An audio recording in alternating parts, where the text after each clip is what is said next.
بسم الله الرحمن الرحیم وبه استعین. لومړی خو تاسو ته ټولو ته هرکلی وایم چې دلته راغلي یاست او له موږ سره مو دغه مطبوعاتي غونډه دایره کړې. زه غواړم چې دغه غونډې په عمومیاتو باندې چې کوم سوالونه تاسو وکړل هغوی باندې څو نقاط تشریح ورکړم. د ځینو صحافیانو لخوا څخه دا سوال وشو چې په افغانستان کې خو به د اسلامي امارت لخوا څخه په مستقبل کې یو تبعیضي یو امتیازي چلن نه کیږي. اسلامي امارت ټول افغانان چې د افغانستان په جغرافیه کې څوک اوسیږي که هر قوم دی هغه ټول د اسلامي امارت له دیدګانه افغانان دي.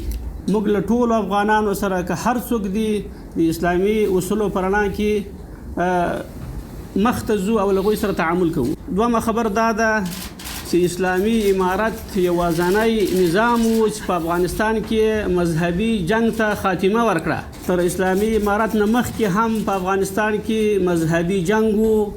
د شیعه او د سني د ازبکو د پښتون د تاجکو د پښتون په دې نامه باندې جنګونه و، محاذونه خلاص و او خلک کې وژل شوي دي.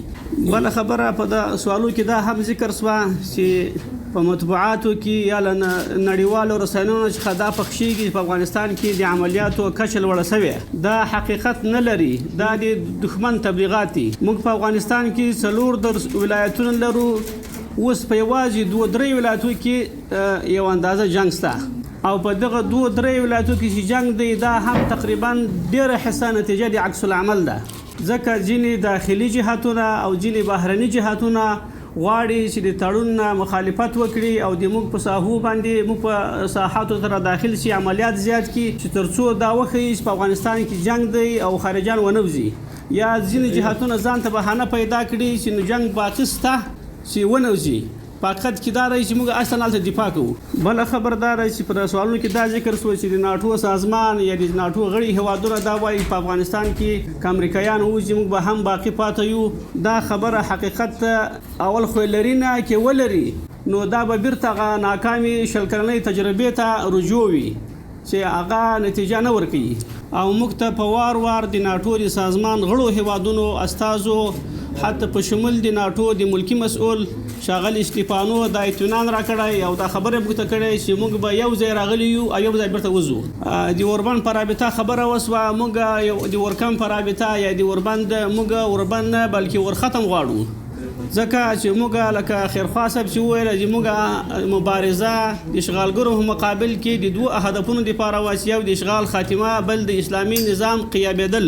له دې وجې موږ په تړون کې له امریکایي جهاد سره همدا خبره ذکر کړې چې په د بین الافغاني مذاکراتو له لارې څخه به یو نوی افغاني اسلامي او باشموله حکومت تشکیلیږي چې کله لکه خیرخوا صاحب چې ویل چې کله موږ ته خپل هدف ترلاسه شي په هغه ورځ به بیا وربندي. ځکه د افغانستان د خلقو دردونه، د افغانستان د خلقو کړاوونه او د افغانستان د خلقو غوښتنې یوازینی اسلامي نظام دی چې جوابدهي کړي او د هغوی غوښتنې پکې عملي سي. د افغانستان ټول مسلمان ولس اسلامي نظام غواړي، نو موږ د هغوی په نمایندګي دا خبره کوو چې هغه باید قایم سي.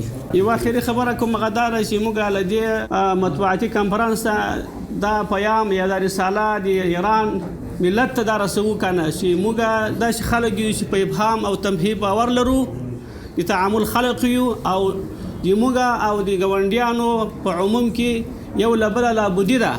نو دلته چې موږ په رسمي سفر راغلي هدف به دا دی کنه چې مستقبل کې هم په یوه سالمه او د سولې فضا کې زندگی وکړو.